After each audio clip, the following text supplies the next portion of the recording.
Les potos, comment ça va? Aujourd'hui, review des épisodes 5 et 6 du Quartier des Plaisirs. Et accroche-toi bien mon poteau parce qu'il y a des choses très intéressantes à dire sur ces épisodes. Et il y a une des choses dont on va parler, tu t'y attends pas. Même si t'as lu le manga correctement, tu t'y attends pas. Si t'es un anime, encore plus parce qu'ils ont tout simplement sauté ce passage. Et je pense que 90% des lecteurs du manga sont passés à côté aussi. Mais en tout cas, masterclass hein. Ah ouais, les épisodes là, c'est du costaud. Et je suis à peu près persuadé que certains comprennent mieux pourquoi Nezuko est ma waifu. En tout cas, c'est plus le moment que jamais de m'envoyer de la force. Continuez d'exploser avec panache la barre de like et abonnez-vous, c'est important. Allez, on traîne pas, on a beaucoup de choses à dire.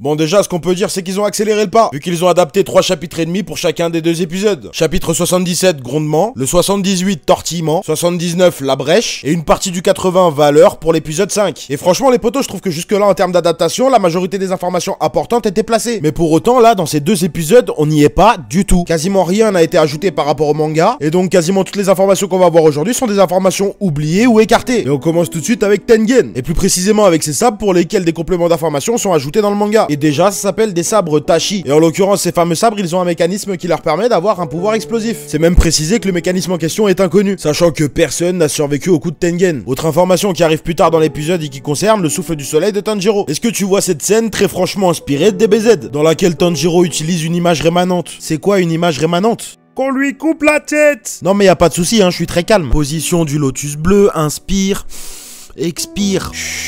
Alors quand Tanjiro attaque Daki de front et qu'il disparaît après que la riposte de la démon l'ait touché, bon bah ça c'est une image rémanente. Et en fait ce qui est intéressant à savoir c'est que ça fait partie du souffle de Tanjiro, et plus précisément de la technique qu'il utilise. Cette dernière lui permet en fait d'esquiver n'importe quelle attaque. Plus la vue de son adversaire est perçante et puissante, et plus il sera déstabilisé par cette technique. Après ça on a le droit à Inosuke qui fait du Inosuke. Non parce que tu le sais, j'aime beaucoup ce personnage, mais faut quand même admettre qu'il est teubé en fait. Non mais franchement lui là, c'est sûr et certain, il a pas le brevet des collèges hein. C'est lui, s'il avait été à l'école, il aurait pas eu des A, des B, des C comme nous. Non, lui il aurait été noté tracteur. C'est lui là, il aurait appris que c'est pas bien de manger ses crottes de nez, ça lui aurait pris 1 an. Mais en vrai je le kiffe. De toute façon nous on juge personne ici, tu connais. Mais lui là, quand il a été confronté au pouvoir de Daki et qu'il a jugé que son hobby ressemblait à un ver de terre, il s'est quand même demandé si c'était en leur faisant pipi dessus qu'on tuait des vers de terre. Et ça franchement, bon bah c'était pas dramatique qu'ils enlèvent cette scène, qui d'ailleurs n'est pas une scène dans le manga, c'est seulement une rumeur. Bon en tout cas, vu qu'il arrive à mettre en difficulté le pouvoir de Daki, cette dernière autorise à son hobby, rien de choquant, elle se parle à elle-même. Tout le monde fait ça, non? Bon, c'est pas grave. En gros, elle s'autorise un petit gueuleton. Un petit gueuleton qui lui permettrait de capturer Inosuke, pour qui la beauté vaut plus selon elle. Mais dans le manga, elle veut garder captif, en plus d'Inosuke, les 10 plus belles personnes. Les 10 plus belles personnes parmi sa collection. Ouais, on peut le dire, elle a vraiment un souci avec la beauté. Mais quand on connaît son histoire, rien de choquant.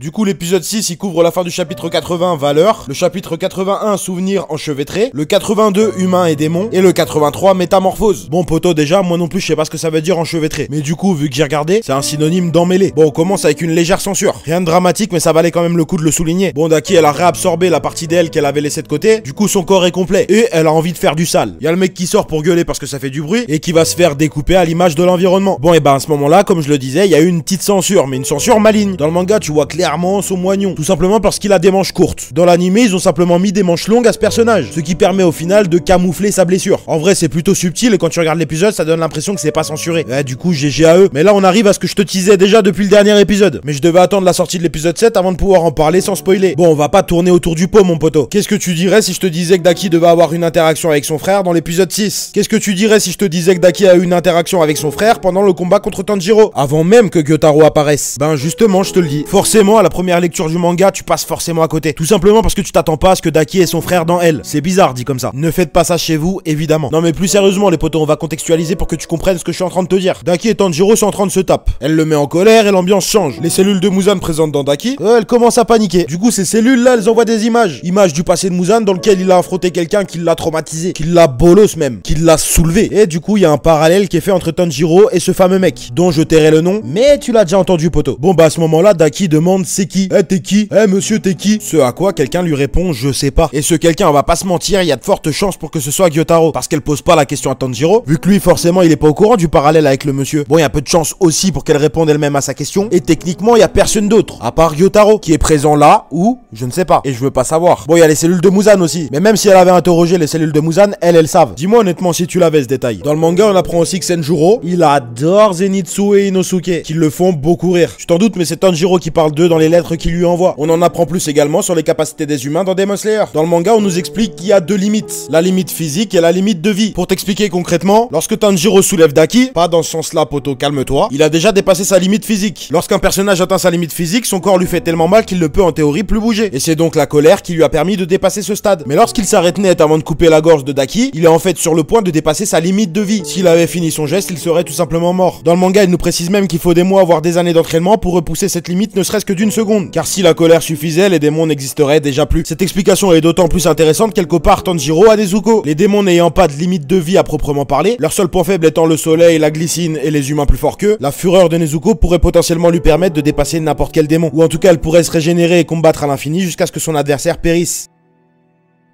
À part ça, l'animation était vraiment dingue. Même les combats dans le garde-manger de Daki, l'arrivée d'Inosuke, l'arrivée de Suma et Makiwo, Zenitsu et ensuite Tengen. Tu le sais, mon poteau, Tanjiro et Nezuko ce sont pas les seuls à avoir progressé. Ça fait quand même plaisir de voir que l'animé est à la hauteur du manga, même si selon moi, ils ont mis de côté trop de choses pour ces deux épisodes. Mais dans tous les cas, j'ai vraiment hâte de voir la suite. Cette vidéo arrive à son terme, j'espère sincèrement qu'elle t'aura plu et je te remercie de l'avoir regardé. C'était le pilier du renard. À la prochaine. 品津川が新入りごときの頭突きを食らうとはな。あれは実にいい頭突きだった。ああ、ド派手な音がしたぜ。さぞ痛むだろう、南無阿弥陀仏。でもあの子柱に張り合うなんて勇敢なのね。好き放題言いやがって富岡の邪魔がなきゃ買わせたに決まってんだろ。言い訳がましいな。皆さんお変わりないようで。